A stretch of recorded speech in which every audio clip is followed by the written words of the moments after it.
How's it going, everybody? Welcome back to the big thing. It is Tuesday.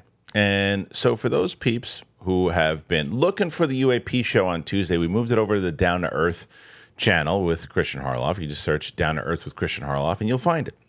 But a lot of what the Tuesday show is going to be, whether it's a live stream with me, we're going to try to get a live in studio show also.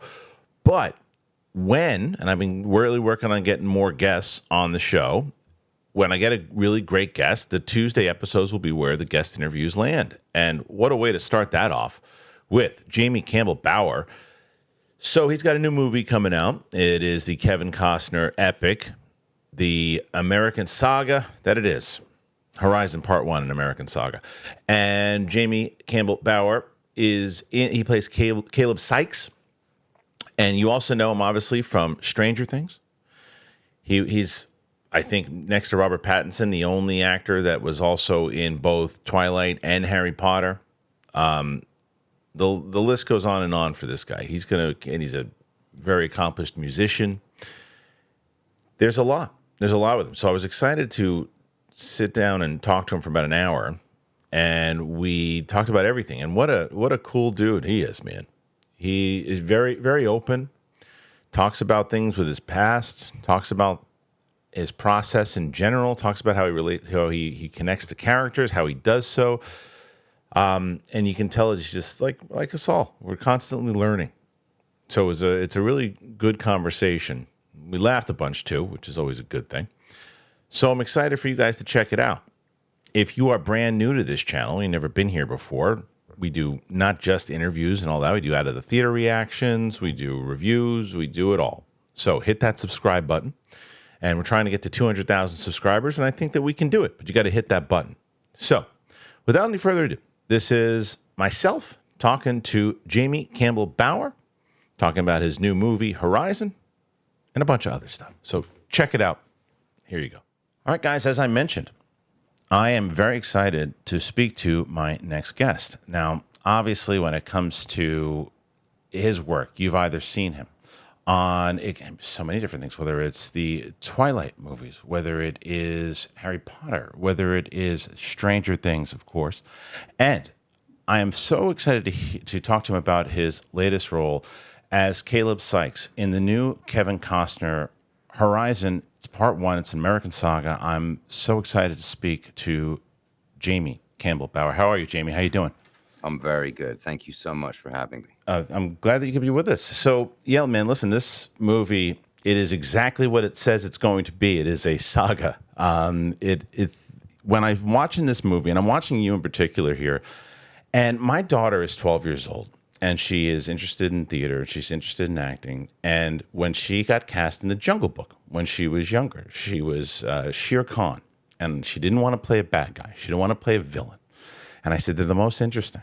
Because the thing is about the villains and the ones with the issues, is that they feel like their point of view and what they're doing is right. And I feel that you have made such a career in a lot of those roles, not all of them, but a lot of those roles. And this one in particular, I think Caleb is very challenged. What would you say about approaching this particular role with Caleb?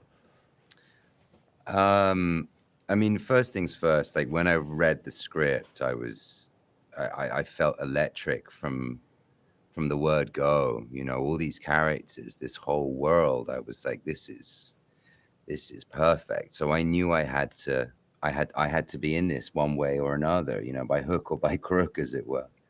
And then, you know, discovering Caleb and coming to him, I think first of all, there was just a level of kind of intuition and understanding for him and with him, and a love for him too. I think I always have to love the characters I play. If you don't love for them, how can you fight for them, right? Mm-hmm. And then to figure out, all right, well, we see a relationship dynamic with his mother and his father a little, but his mother, you know, she without giving too much away, you know, there's a physicality between them, and that for me speaks volumes. I really do think it's always interesting to figure out the reasons why people are the way they are, and trauma is obviously a big part of that. And I was just saying to somebody earlier, you know, you can't beat the person out of somebody, And, you know, you do that, what's going to happen is they're going to come back bigger, meaner, harder than ever before.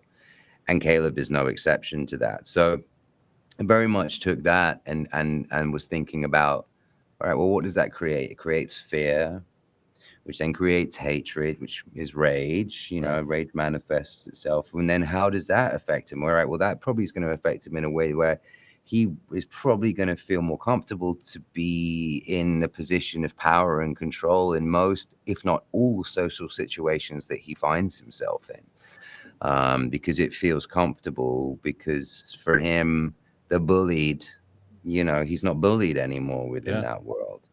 And so that's kind of emotionally how I discovered him, and how I kind of fell in love with him. Well, I love like the just to hear you the way you internalize that is, and so I guess that is one of the things I wanted to discuss as well. And with working with Kevin Costner on this film, like when you have that, when you're able to look at Caleb and say, okay, everything that you just described to me just now, do you approach that with him and say, and are there new things? Do you have a lot of freedom with it? Does he know the character and the character so much that he gives you a lot of what you just told me? Or you also are it's like this collaboration, because obviously he's such a phenomenal actor himself that he gets it. And so how does that process work when working with Kevin?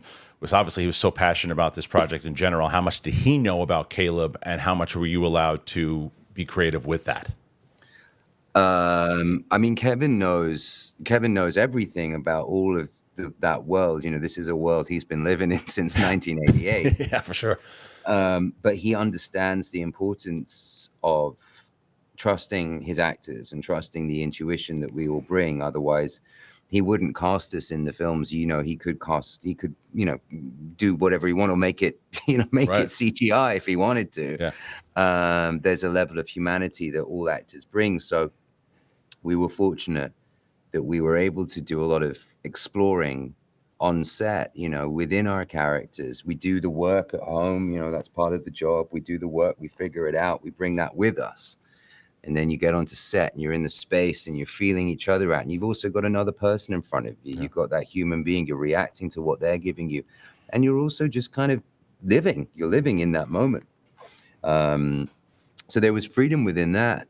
But what I love about Kevin, and what I love about working with him is he's been around long enough now, I think, to kind of figure out that actors, we have our tricks that we love and that they help us sometimes, but the best directors in the world always bring something new out of the actors that they're working with.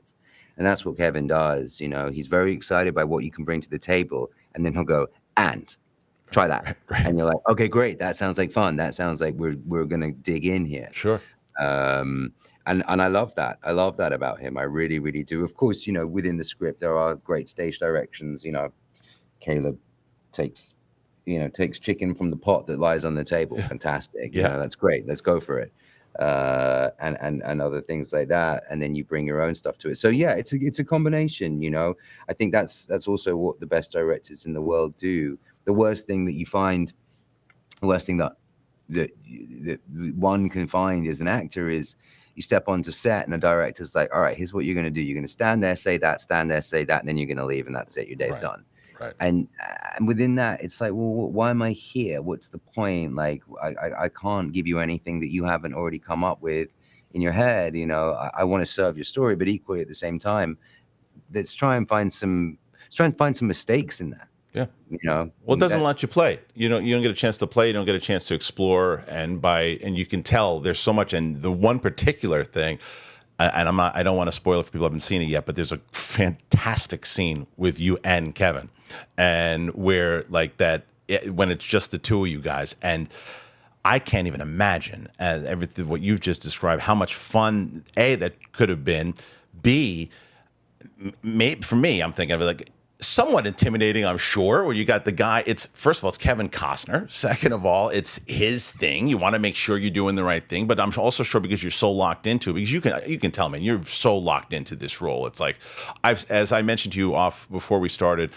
Josh Horowitz is a good friend of mine. I watched your interview with him, and you're just so open. You're so like outgoing. You're so I think what I really took away from that particular interview is how I don't know. I think brave is the right word, but I also think how you are not afraid to just show exactly who you are, and you bring certain things that have come with you in your past and things into your roles, and you see this with this character. But all that said, this particular scene with working with Kevin and being in that with Kevin, and without spoiling the scene itself, can you tell me how that particular day was, and how you approached that particular moment?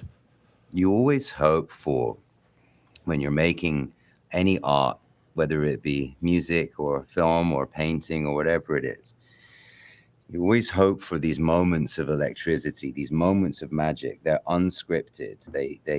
They really are. They come from nowhere, and you just have to be the vessel for them in that moment. And we were very lucky.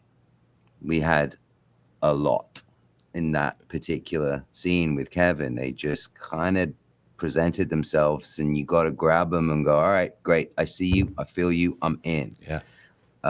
You mentioned fear and sort of wanting to do the best for Kevin. Yes, that's absolutely right. Like, I do want to do the best for Kevin, but it's not out of fear. It's out of love.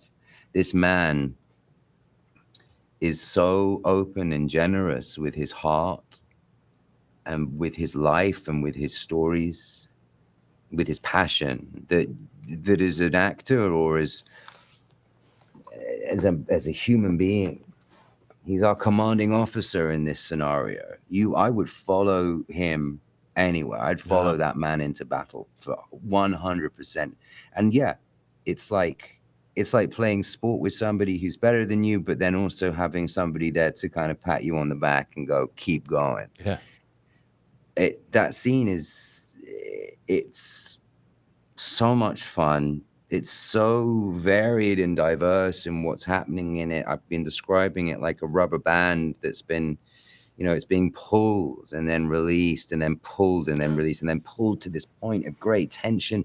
And you think is it going to snap, or is it going to, and you just don't know what's going to happen at that moment. It's classic Western cinema, but like, it's also just great storytelling. It's a good ping pong match too. So really, it really is. It really is. I'm sitting there watching that, going, "What is gonna happen?"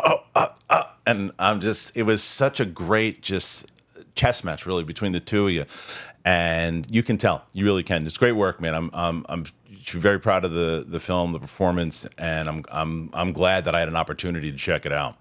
Thanks, brother. Yeah. I'm really glad you said ping pong and chess rather than pickleball. I can't do the pickleball. I haven't even tried. My aunt, who is like 72 years old, every time I'm at a dinner, you got to play pickleball now. You got to play pickleball. I hurt my back parallel parking. I'm not doing that. There's no chance. There's no chance. Have you tried the pickleball? Listen, your aunt at 72 years old is perfectly entitled to be playing pickleball, but I think, if you're at a certain age, pick up a tennis racket. You want to play ping pong, go play ping pong, but don't bring it on my tennis court. Yeah, I don't even know. I think people just make things up, and because of social media and everything too, you catch one thing and everything goes viral. I mean, I was just talking to my wife this morning. It's like the things that go viral now, Jamie, I don't know. Like this Tuah girl, that's now like, is everywhere. She's everywhere. She's everywhere. You can't scroll on Instagram. I'm trying to find things about Bluey for my 6-year-old, and I got the Tuah girl popping up. That's terrifying. That's a bit worrying. Terrible. Terrible. Anyway, so how do you do? I got to ask you, because when it comes to with social media, with things and that come out there, and do you find yourself, I know the answer is obviously yes, when you have to do things like this and you're talking, you got to protect everything that you're saying. You don't want things to be blown out of context. How do you feel about social media in general? How do you feel about like how you navigate it with what you do? That's a really interesting question. I mean, I've had a an interesting relationship with social media, and I think that comes with just personal growth as well. There was a period of time where I was like, I'm not interested in presenting any part of my life, because actually at the moment I don't feel like my life is in any way something that I want to be sharing. I need to figure some shit out. Right. And I think, you know, there is a flip side to that, which is obviously nowadays people are like, well, you know, share everything, and life is varied and beautiful. And I agree. I totally agree. Life is varied. It is beautiful. It's important that we have a discussion surrounding things that are difficult, and perhaps not as shiny as we would, you know, hope the world's to be all the time. But how do I navigate it? I think I just go with gut. Like, I just kind of am like, I'm not trying to be anything other than myself on there. That's for sure. It can be a very funny place. I quite enjoy the hilarity of it sometimes. The kind of chaos of it and the carnage of it is quite enjoyable. Yeah. But I imagine that for younger kids, you know, I'm 35. I can definitely imagine that for younger kids, that's a, you know, it's a pretty weird world, and everybody's judged against everybody else. And God knows, when I was younger, before social media became what it is now, I felt like I was judging myself all the time, and pitting myself against Right. other people Yeah. anyway. I remember speaking to my long-suffering UK agent when I was probably about 20, and being like, well, you know, by the time the Beatles were whatever, you know, they'd made Abbey Road, and by the time this person was my age, they'd made this. And he said to me, love, you know, you're not that, you know, you're going to have your own path. You're going to have your own journey, which at the time I was like, oh, fuck you. That doesn't help me That's at not the all. answer I wanted. You're supposed to tell me it's going to happen tomorrow. Exactly. Right. But he's right. You know, he was absolutely right. So yeah, my relationship with it is I just kind of take it at face value, and I'm like, this can be fun. And you know, I'm an independent artist on my music as well. It's a fantastic tool to be able to present the work that I do, and the art, and as you were saying, the movies that I do. There's a level of personal connection that I have to everything that I want to be putting out, and in that, you know, you are discovering me. So it's not like I have to kind of go out there and say anything else, really, because what you're getting is, you're getting a level of authenticity with everything that I put out. Social media is just a tool to sort of say, hey, this is out there. You want to kind of discover more about what it means for me to be a human being. There you go. Like, it's here. I couldn't agree with you more. I mean, for the same thing. I mean, look, there's parts of it especially for what you do, for what I do. We need social media for our business as well. And and one of the things that I always tell people I feel can get themselves in trouble too much because they feel a little too comfortable with it. They pick up their phone. They go, oh, you know what? I feel like saying this right now, and it doesn't matter who I offend. And you're like, well, no, that's probably not the best option right now. And now there's a backlash of it. And here's the hurricane that you just created. I say, for me, what I like to do in this business is post and run. It's just post and run. It's like, you say you want to, is there something important you want to say? You want to put it out there? Something you want, if you're promoting your work, you said promoting your music, promoting this interview, whatever it might be.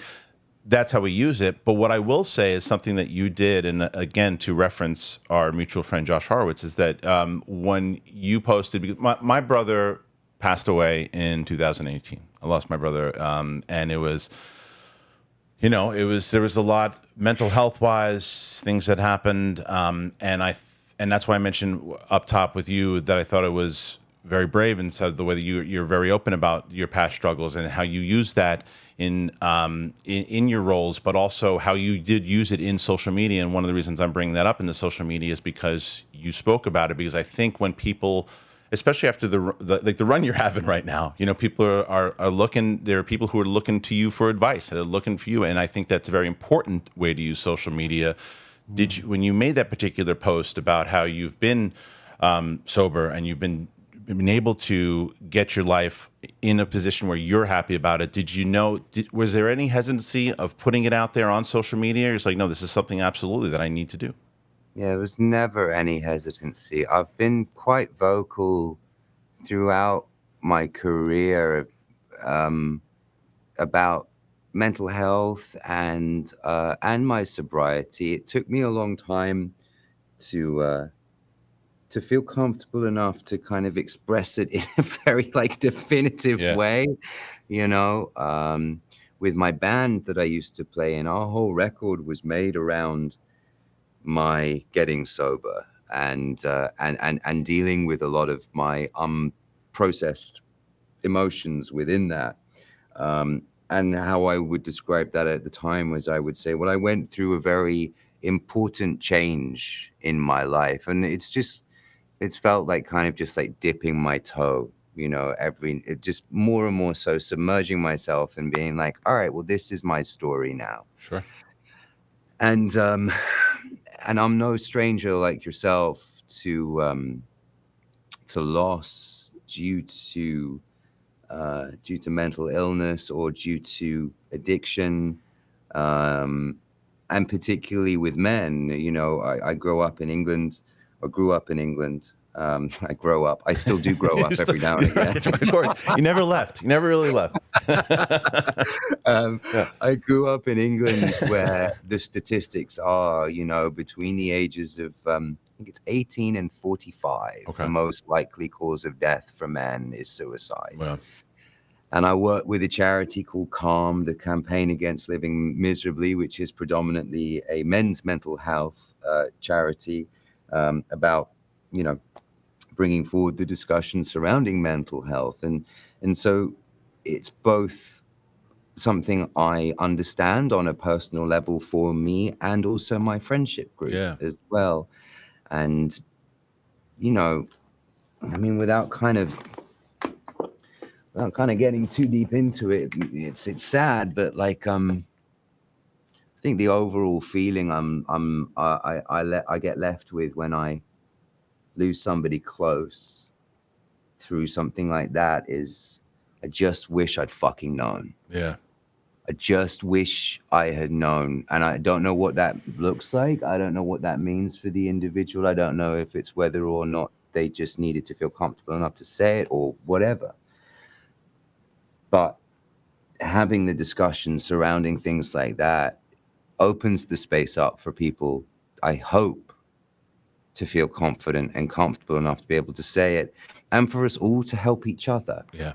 I think, I've said this recently in another interview. I often need other people more than other people need me. Yeah. And whether or not that's my Britishness coming through, but I need to hear other people's stories. I need to be able to identify. It's the same thing we find in cinema. It's what we're looking for. We're looking for that connection where we're looking at somebody and going, that's me. I can relate to that. And I need to hear other people talking about things so that I know I'm not the only one that's completely fucked. Right. Of course.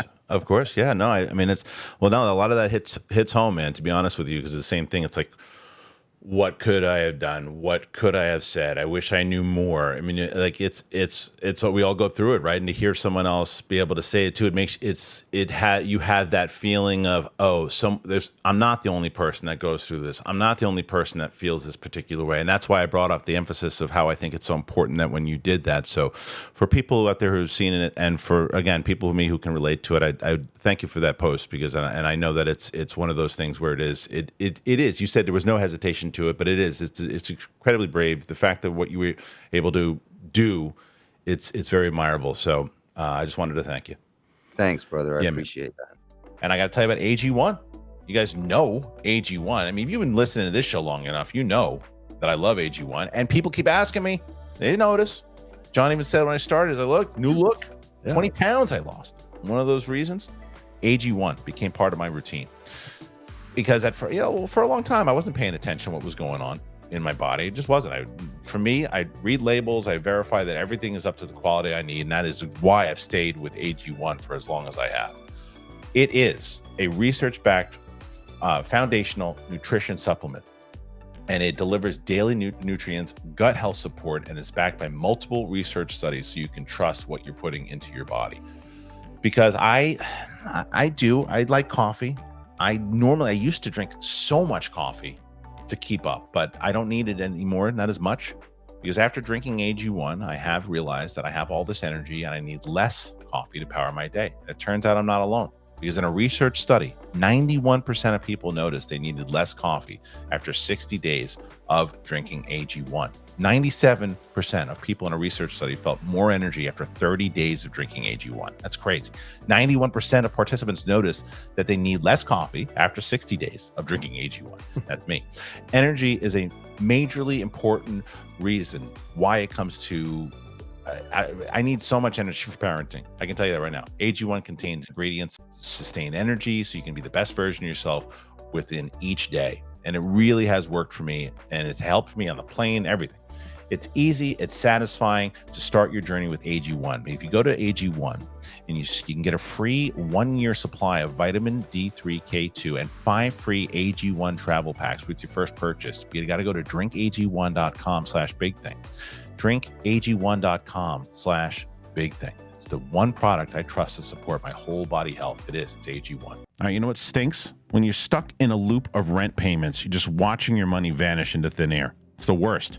It's time to turn the rent game around and start earning some serious rewards. How do you do that? That is where Built Rewards comes in. Built is breaking ground as the first rewards program that hooks you up with points on your rent. Doesn't matter, even if you're rocking the old school rent check vibes, Built Rewards, it's got your back. They're going to mail the check for you. It's like basically having a personal rent paying assistant. It's the best. Every month, you pay your rent and you watch the points roll in. Use points to jet off on a dream vacation. Put your points towards a flight or a hotel stay with 500 plus airlines and 700,000 plus hotels and properties. Pay rent hassle-free through the Built Rewards app. Your rent game just got a major upgrade. Earn points by paying rent right now when you go to joinbuilt.com/bigthing. That is joinbilt.com/bigthing. Let's move on to something that I had to bring this up to you because last night, it's Sunday night, and every night on this channel, I am watching House of the Dragon. I'm watching Game of Thrones. You've got an interesting history with Game of Thrones. I do. You do. You're casting the pilot, and then there's scheduling issues. You're not able to do it when they come back to it, and then you get cast in the prequel in 2019, and it's like the big prequel is an incredible cast, and then it doesn't wind up happening. What? And when? What's my curse? But that's what I was going to say. Is it really a curse though? Because, and I think, and you can correct me if I'm wrong here, but at 2019, you're cast in that. If that goes through, do you do Stranger Things? Right.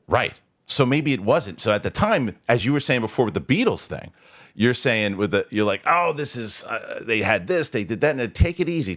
And at the same time, I'm sure you thought it was a curse. What the fuck? I have this thing. I'm in Game of Thrones. I'm gonna be in Game of Thrones again, and now I'm not. And then you become one of the biggest villains but one of the best characters in television. So two questions there with that. Speak on that, what we just talked about how your process of did you go through all that? And then the other is we have to see in Game of Thrones eventually, right? Oh, man. I mean, look, we can condense that into a very short answer, which is everything does happen for a reason. Yeah. Of course, whether it be an audition or something you make, you don't get it or it doesn't go, I would be remiss and I would be lying if I didn't say there is a personal side of you or me, I would say that it's probably the same for any actor, that feels like, oh, fuck, God damn it. Like I really wanted this and I wanted this to work. But you don't know what's around the corner. And I think I said something like that when we spoke about this before. You just don't know what's around the corner. You really, really don't. And life happens in a very mysterious and beautiful way, and you just kind of have to roll with it sometimes. So that's my kind of both feeling and opinion on that. And do we have to see me in Game of Thrones sometimes? I don't know. Third time's a charm. Yeah, I'm hoping. But do you keep open relationships with those guys? I mean, have you spoken to them at all? Like, is there any like, hey, listen, we know it didn't work out, but we really want you in Westeros, man. Like, does that kind of conversation happen? I haven't. I mean, it's funny. I had a really good relationship with the Davids on that Yeah. first season. When I went in and did the pilot, so much so that actually when they, like we were saying, talking about the scheduling issues, when they did go to make the show, I believe it was them that reached out and said, we really want him to be a part of this. And by that point, we kind of already, I think life had happened and we were already committed to working with stars, I think, at that point. As far as kind of how that has progressed and changed, it's its own world and its own machine. I get to see the wonderful Matt Smith every now and again. I don't know how much weight Matt has in the casting call. Right. So yeah, but of course, I think it's one of those things where if it's right, and look, I'm so glad House of the Dragon is working the way that it is, and I'm so glad that the fans are feeling honored by that show, because it deserves it. It really, really does. And that world is really important. So yeah, I mean, I'm an actor. I'm a complete whore. I'll take it. when it comes at you, you're gonna get it. Tuah. So, but okay. So let's stay there then, because you that doesn't happen, and then more things start to come your way. We get hit with all this. The pandemic, you don't what the hell's going to is going to wind up going down, and then Stranger Things arrives. How does that all come to play? Like, do you know? Because and I want to preface this to the audience that's watching this too. If you haven't watched Stranger Things season 4, I got to dive into some spoilers here, so you've been warned. There you go. Because again, I mentioned my 12-year-old. She is obsessed with this show. I'm obsessed with the show, but she just got into it recently, and I told her that I was talking to you, and Jamie, this is the face. Oh, bless her soul. She was like, "Are you really?" I was like, and she thought you were coming in. She's like, "Can I come in?" I go, "It's not in the studio, honey." So, but she was, and everybody else who's watching it so invested. And I'll tell you, and I said this, and you can go back and watch footage of it. Not saying it because you're sitting here. Season 4 is the best season at all of them. It's the best. I love 1, but 4 is the best. And what is it about that character? Because you said some things, man, that in certain interviews that I think you just nailed it, in the way that, like, this guy has just been tortured throughout his life and what he is, and the way that you relate to him, you particularly, is why that character works when you hear you speak about him. So let's dive into this real quick. Let's talk about learning about this role, thinking, okay, this is the way this reads on the page. I really want this role, and now you get it. Tell me about all of it. I got to hear about you and Vecna. Got to hear about it. Yeah. So it was around Christmas of 2019, before the world exploded. Yeah. And I was out here. I was making some music with my brother, and I got a phone call saying, Carmen Cuba would like you to tape for Stranger Things. And of course I said, fucking drop everything. Let's go. My brother was with me, so we went back to my place in downtown Los Angeles, and I was given sides from Hellraiser and from Primal Fear. Oh yeah. Nice. And I'd actually seen Hellraiser before, but as far as I remember, I don't think I'd ever seen Primal Fear at that point, which is a sort of movie lover is sacrilegious to say, but there you go, you get honesty. And so again, I just kind of did my thing with it, and we taped and we sent it off. Mm-hmm. And I'm getting on a plane for Christmas back home to see my folks. And again, Scott Melrose, who sat with me in this room right here, he's on my right, calls me, and he says they really liked it. Now they want you to try some sides from the show. Yeah. All right. Again, we literally get through the door of my parents' house. I'm like, hi, yeah, nice to see you again. Bye. Don't fucking talk to me. I got work to do. Yeah. Love you. Yeah. And so we taped it. And then, of course, it's Christmas. Mm-hmm. And I have no idea who this character is at this point. Okay. I figured that, I'm a fan of the show, but I figure there's some sort of darkness to this character just through what I'm saying and through what I've been presented, but I don't know the name of the character. The original name of the character on the page, and I think I'm all right to say this now because I'm working on season 5 and I don't think it means anything, was Ashy. We don't know why, we don't know where that came from, it just was a thing. And then of course Christmas happened, so everybody is away. Sure. Yeah, everyone's away for like a good 3 weeks.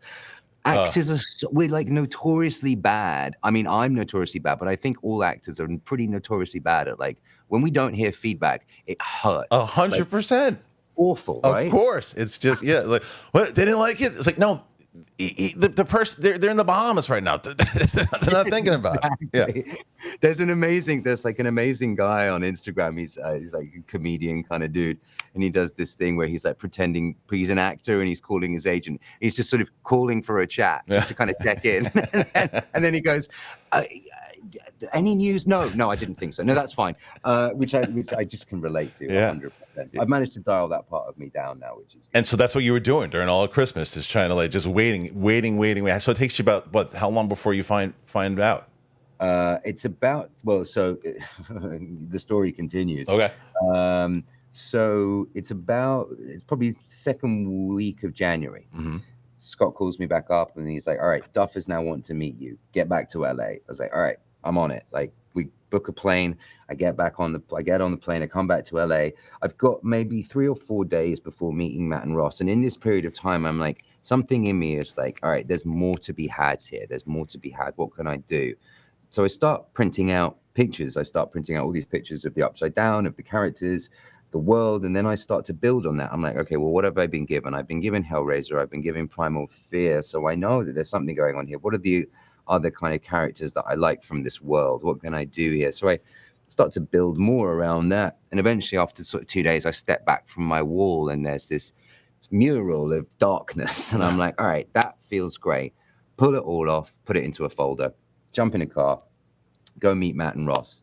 And I say very little. Mm-hmm. I say very, very little. By this point, I figure that I figure now, but I didn't know at the time. I figured they had been like, all right, this is our guy. We just kind of need to, want to meet him. I was like, they just want to meet me to make sure that I'm not completely insane.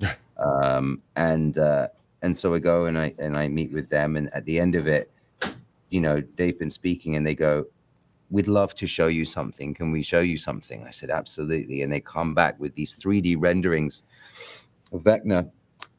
And they're like, this is who we want you to be. Are you comfortable being in makeup for 8 hours?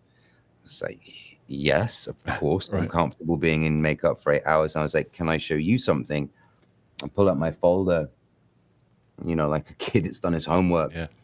And I start showing them these things. And they're like, "Have you read the script?" I was like, "I've literally seen what you've given me and that's it." And they're like, "This is perfect. This is exactly what we want." So we left the meeting and then, get a phone call saying it's on, it's game on. And then the pandemic hits. You get to do the read through. You get to do the table read. And I'm sat behind Millie Bobby Brown, and Winona comes up and introduces her. And we do the table read, and Millie's there, and I'm doing the stuff as Henry, and she just turns around and looks at me as I'm doing Henry. And I'm like, there's so much trust here. There's so much love. This kid is so open and so ready to receive. This is going to be absolute fire. I just feel nothing but good shit here.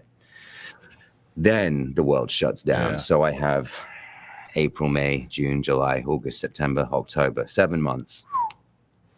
7 months, like we all did, of being locked down in our houses. But I knew I had something I was going to. And I was given this blessing of time. And within that, what I did is I just fully submerged myself and immersed myself in Matt and Ross's brain and in their souls, and went back and looked at all of the things that I know the show takes and all of the things that I love as well, and figured, all right, well, what can I pull that I really like? And what do I know that they like? Okay, well, they gave me Hellraiser. All right, well, we love that. What about Freddy Krueger? Oh, yeah, there's a bit of Freddy Krueger there. Or what about, I don't know, Stephen King, just in general? What can we pull from that? And The Thing, so all these great movies. And so we get to October and we get to do the test. And in this time, I've been able to kind of try on the suit as it's being developed and whatever. Anyway, we get to the test, shooting test in sort of October, November, and I've not done the voice in front of anybody. This is all stuff I've been doing at home. And again, magic moment, right? Mm-hmm. Just kind of open your mouth and hope for the best. Yeah, yeah. But it worked. It worked. It did. And Matt and Ross were ecstatic. And yeah, and I'm just so lucky and so grateful to be a part of that. And then, you asked me about the psyche of Henry and the psyche of this character. Again, this idea of resentment. Again, this idea of being contained, of having the person beat out of you. And I've now been fortunate enough to go and see the play in London. I was going to ask you about it. Yeah. Yeah, so that continues. You get to find out more about Henry. You get to find out more about his family. You get to find out more about his relationships. Well, let me ask you that, because the first Shadow play, which is, you saw it in London, right? Yeah. Okay. So, and you said that helped you understand some things about your character for the final season. Do you think that it is important for viewers to have seen that play at all, or do you think that there's things inside of the play that changed your approach to playing the character going into this new season? No, I don't think there's anything that's changed my approach from watching it. I think what it has helped me do is it almost like sort of confirmation bias in some way.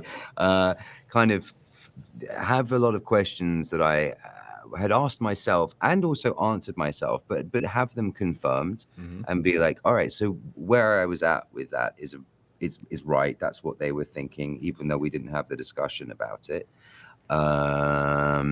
There are certainly things in the play that, if you're a super fan and you're a fan, look, if you're just a fan of the show or you want to go and see an amazing stage production, yeah, go see it. Absolutely. If you're a super fan, you've got so many Easter eggs in there. You've got the opportunity to mine for gold. Okay. There is a lot of really, really interesting stuff going on in there.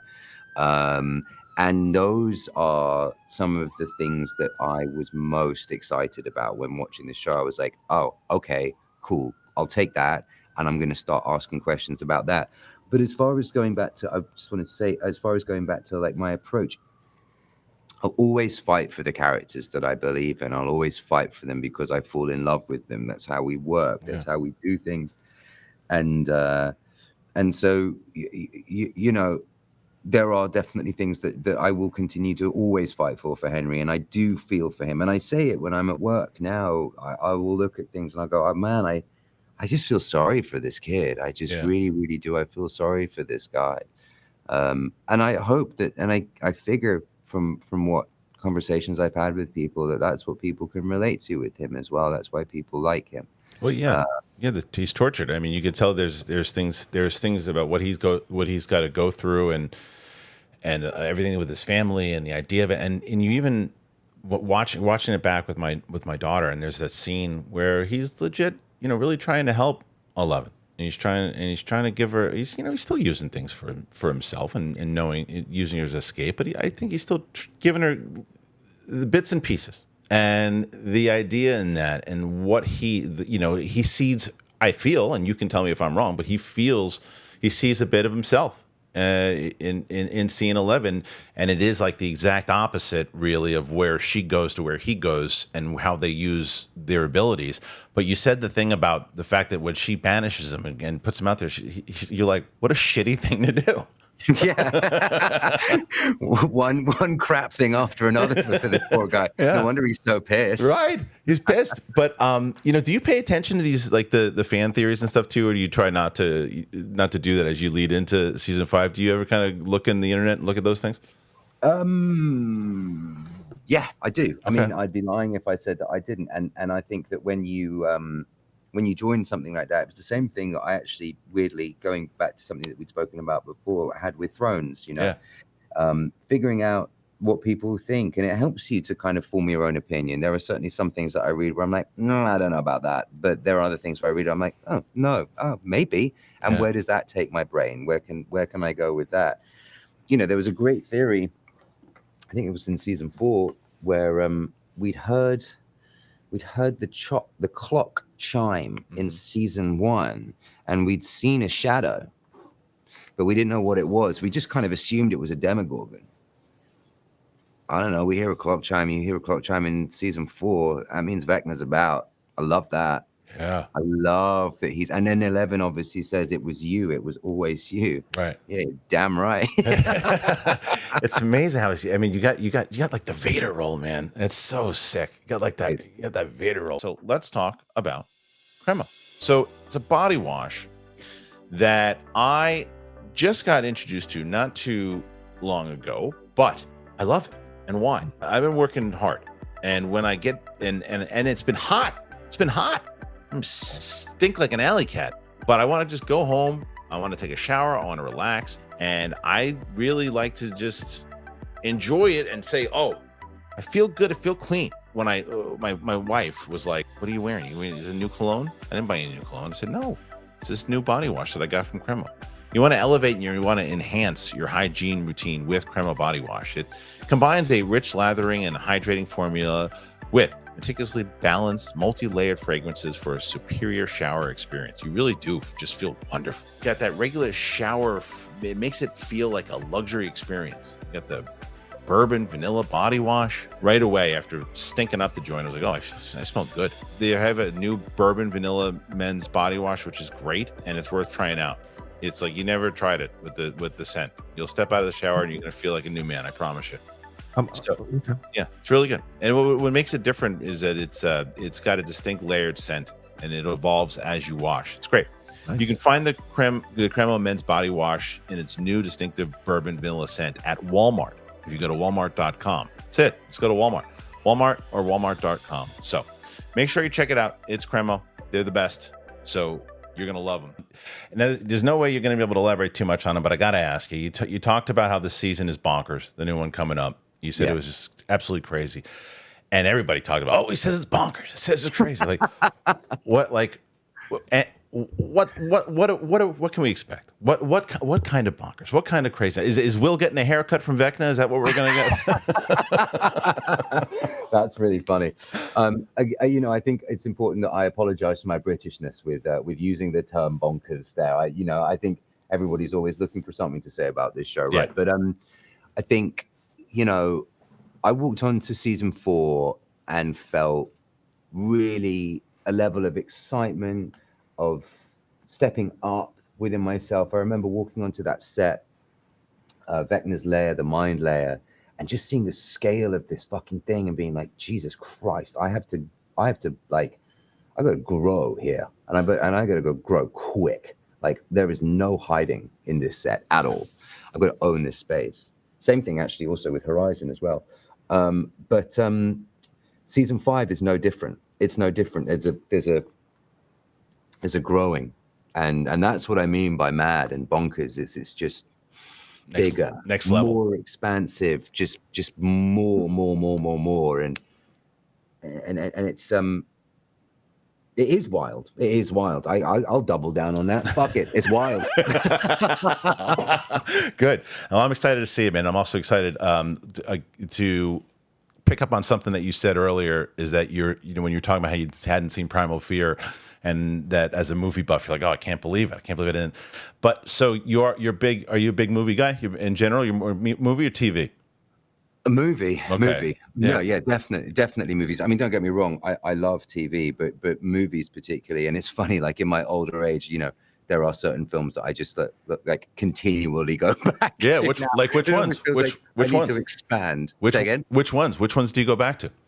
I will always go back to Lord of the Rings. It's Nice. just like a huge comfort film for me. All three of them, I think, are vitally important. I'm not there. The Bob Dylan movie, I'll always go back to as well, where Cate Blanchett got the Oscar for Best Supporting Role. Yeah. What else do I go back to? God, I'd have to go through my sort of Apple TV or any other streaming service, by the way. Yeah, but Jamie, I feel like you kind of manifest things to happen without even realizing, because you were a big Tim Burton guy kind of growing up, right? Oh yeah. And then you get Todd Sweeney for your first one. And so when you talk about Lord of the Rings, are you paying attention? Oh, Peter Jackson's producing the new one, and then Andy Serkis is directing it. Do you go, hey, when we have free time, let's make a phone call, or, or you just kind of wait and you see, if it happens, it happens. I'm very much that guy. I'm waiting. I wait to see if it happens. It happens. I have discussions about, with the people that I love and that I work with, that, about the things that I do love, but I am very much that kind of guy where it's like, if it happens, it happens. And I'm a huge fan of Mifford Clark. I absolutely adored Saint Maud. I think she's the tits. I really do. And to see her in that show is awesome. I mean, look, I'd love to go into that world. I was out in New Zealand a year or so ago, and of course, drove out to Rotorua, and on the way, visited Hobbiton, of course, absolutely. But no, I again, you talk about kind of this idea of manifestation. Look, for Horizon, I'd finished season 4, and I'd spent so much time in Georgia, and I love the South. I just love the South. I love the music of the South. I love New Orleans. I love Memphis, Nashville, Atlanta. Like, just there's something about this place that just has something going on for me.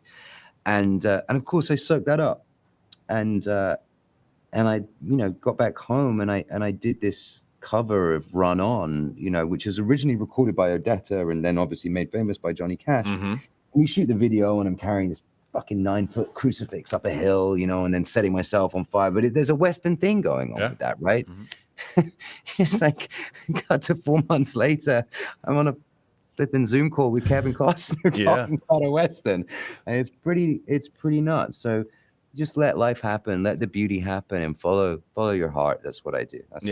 Well, I'll tell you, from those stories alone, I want to go to Vegas with you. That depends. That depends on who I'm with and how I feel. Yeah. Last time I was there, I was with John Beavers, who actually, if I'd run into Johnny, how tall is that guy, by the way, John? I want to hear your story. Because you're my height. You're like 6 feet. He's giant. That guy. He's massively intimidating. He's about 6'4", and he's very handsome, and I loathe him for all of it. But you guys, and to play and to bring it back to Horizon, the chemistry between you two. Like I said, I've got when you have that sibling rivalry and certain things, and there's certain things that your brother. Oh, if I could just tell you what I really feel, and why are you getting in my way? And there's this back and forth you guys have, and it was really. Had you guys met before? No. Oh, wow. No, we never met. But we instantly trusted each other. Johnny's got this great power, but also this really open heart and open love. And we kind of met each other there. We were like, all right, let's meet at that spot. That feels good for us. Okay. So you go to Vegas with him? I'm in Vegas with my girlfriend, and we're at the roulette table, and I see this tall, really handsome looking guy out the corner of my eye.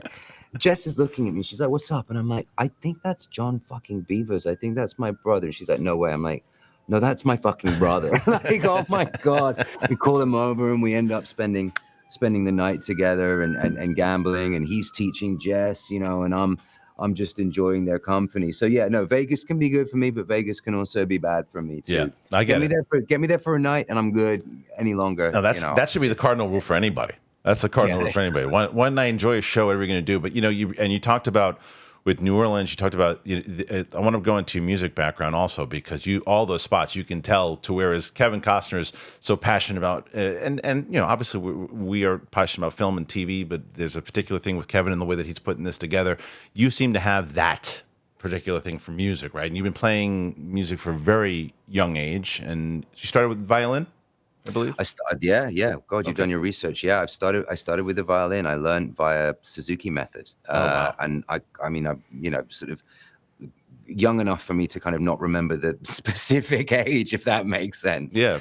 And then moved on to piano and my voice, and then French horn, trumpet, trombone, and then I wanted to start playing rock music. My parents are both in the music industry, and turned around to my mom. I was like, I want to play drums. Can I get drum lessons? And she was like, absolutely not. If you want to learn a rock instrument, you got to do it yourself. I was like, all right, fine. I'm going to throw all my attention at this. So my next door neighbor had an old Pearl drum kit, this black piece of crap, and sounded awful, but I bought it off him for like 50 quid. And and set it up in my garage and just started to play. And then same thing with the guitar as well. You know, we were fortunate enough at my school where we had, you know, communal guitars that people could use. And I just spent all my time in the music school learning how to play this thing. But yeah. So I started very young, and I love it. It's been great. You know, somebody asked me the other day, you know, what do I love more? And I love them both. I think when I'm making a film or making a TV show or making something that's going to go on camera or doing a stage play, I will write music, but the music I will be writing will just kind of fit in with that world just because I'm kind of feeling it. But then when I'm not working on a movie or not working on a play or not working on a TV show, I have something creative that I can fall back into that fulfills me and that fuels me. And that is a real blessing to have, because otherwise I think I'd go completely insane. I mean, I'm insane enough, but like I'd go like even more so. Well, I get it. I mean, so for a very long time, I mean, my career was stand-up comedy. You know, it was with the Comedy Store and being up there. And there's an energy that you have, and there's a thing that you do that you kind of bring in anything that you are doing, right? And so when you're on, I'm sure that you can relate to certain ways that when you're performing this, you can relate it to things that you're doing in performance to music that others can't do on set, because there's a certain like kind of rhythm. And I like I said, with manifestation and all those things, I'm very much into that stuff, but I can feel like energy. I can feel those types of things. And I feel like with music, it's like, and I think music's the most underrated thing in film. I think music's the most underrated thing in television. I think people don't realize it, because especially when a really good piece of music is there, you don't even realize it's there, and it's emotionally just taking you, and and it's presenting you, and it's bringing things out of you that you can't even fathom. So I'm sure as a musician, all of that kind of comes into play when you do. Because I'll be honest, we talked about this scene with Costner. That to me seemed like a musical piece.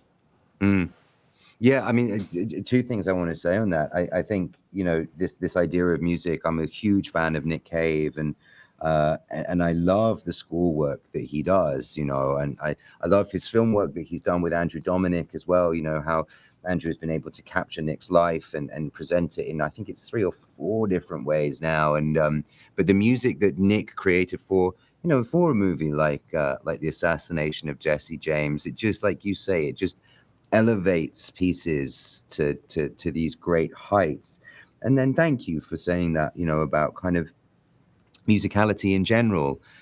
I'd never really considered it before, and I worked with a director recently who said, you have such a wonderful musical ear for the way the words come off the page. And I was like, honestly, I mean, you know, 95% of that is the words better be fucking good. Yeah. I can't sing it if it ain't good. Right. But there is that sensibility of being able to inject rhythm and tone and nuance and you know, crescendo followed by diminuendo. You know, do you play it legato? Are you sotto? Or, you know, or do you just go full forte from the word go? And yeah, I mean, I'm fortunate enough that clearly my brain has soaked all of that up over a duration of time, and it does definitely lend itself to performances. And, you know, going back to Horizon and that scene with Kevin, you know, I mean, Kevin's also a musician. We get it. You know, we totally get it. And it's like, it's great that you're talking about this. It's like when you're in a room with a band, you know, you're jamming, you play off each other. You feel it. Sometimes it doesn't. Sometimes it doesn't work.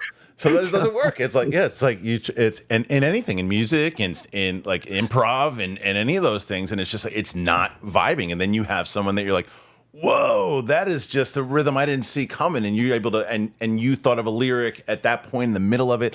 I can remember, as I mentioned with stand-up comedy, there are certain times I have the set and I have these things, but the energy in the crowd, if I'm vibing with it, I'm laughing, I'm like, oh, they just gave me something through that energy to say, there, and then you hit it. And it's the same thing in a back and forth when you're having a conversation. Even the conversation that we had here today that we're talking about, there are certain things you didn't, we had never met before, but like, okay, I'm comfortable talking to you, you're comfortable talking to me, and it's just boom, boom, boom. We can just say things that you have a rhythm. Otherwise, it's just going to be a long hour. So, but yeah, so I know you have a long day and you're going to be doing more of this. So I wanted to ask you just a couple more things before we let you go here, and that's when it comes to now, this movie, major accomplishment, working with Costner. You got season 5 coming up, Stranger Things. There are, as a movie fan, there are certain things that you want to do. Are there things inside of, like, because you've mentioned Lord of the Rings, we've talked about that. There's Marvel out there, there's Star Wars out there, there's DC out there. There's other things outside of that. There's working with Scorsese, there's working with Nolan. There's so many major goals that I just thought of now. What do you think of, if there's one thing that I could really want to do? Is there something in particular that you can say? Because there's certain things you're like, I'm not fucking telling you, dude. I can tell you, maybe off air one day, but what is it that you can say that you go, you know what? I'd love to check that box. Look, I'll be deadly honest with you. At the moment, I'm in love with this world. I really am in love with this world. And some we were talking yesterday.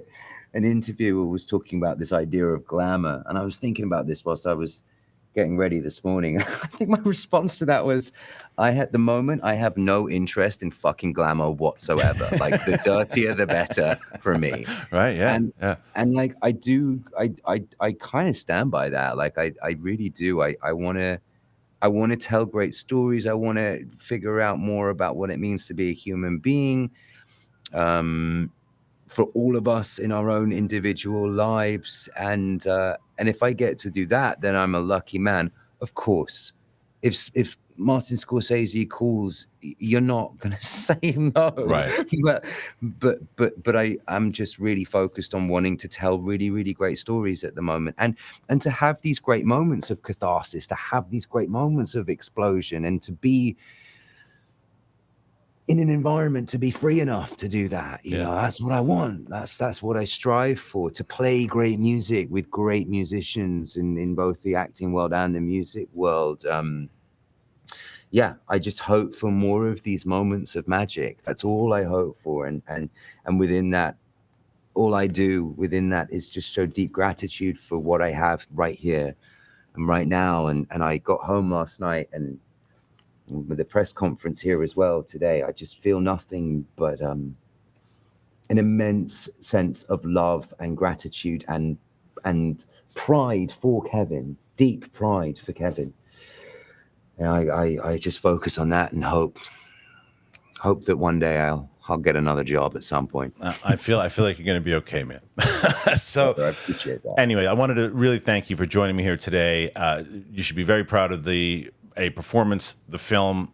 I liked being in the world just like you did, and it was a pleasure to see your performance. It was a pleasure, and it was a real pleasure to be able to sit down and talk to you for an hour. Thanks for being so open and kind. And look, hopefully we'll do it again. And congratulations on everything. And we'll see you at season 5, man, right around the corner. I'll be there. Thank you so much again, man. This was a real pleasure, and I appreciate all the hard work that you did coming into this as well. So thank you. Thank you, Jamie. All right. How cool is that dude? Right? He's just a really open, genuine dude. I root for people like that, man. I really do. And he is still just sitting there. As I said in the interview, had never met him before, and we just two people having a conversation. And you gotta listen to people. You gotta bounce back and forth. We're talking about that rhythm that was going on. I feel like that was there, and I, like I said, I root for him. Go and check out his performance in this movie, Horizon, especially if you like Westerns. And I said it in my Out of the Theater reaction. It very much plays to me like a miniseries, and that you want to. Part 2 is coming out in August, and they sent like this little teaser. What's going on in part 2? I was like, how does it all end? I got to know. And then obviously all the stuff he gave us with Stranger Things, and looking forward to season 5 and how that's going to play. That dude's got to be in Game of Thrones. You got to get him in Game of Thrones. You have to. He's perfect for it. Whether it's House of the Dragon or whatever it's going to be, all this other new stuff that they're going to do, you got to put him in it. Anyway, what did you think of the interview? I hope you liked it. Put your comments in there. It helps the algorithm. It also helps get people like Jamie on the show, because the more people that see it, the more the reps go, well, what's this show? Oh, that was a nice conversation that Jamie had with that dude. What's this? Let's get them on that show. That's how it happens. So if you comment and you click like, and I'm going to put some clips from this interview, share those. That's what helps the channel out. And subscribing obviously helps the channel out. So hopefully, if you found the channel, you've subscribed to see more interviews like this. We got some really great interviews lined up. I always jinx myself when I do this because it always falls through. I got good guests. I'm not gonna jinx myself. I have really good guests lined up. I have good guests. So I'm excited to tell you guys all about it. But thank you for joining me here. We're available on Apple. We're available on Spotify. Everywhere podcasts are found. Thank you for joining us here today. Thank you to our wonderful sponsors. If you want to help out the show, get one of our sponsors. Get something for yourself. It really, really helps the cause. Thank you. Appreciate it. Talk to you later.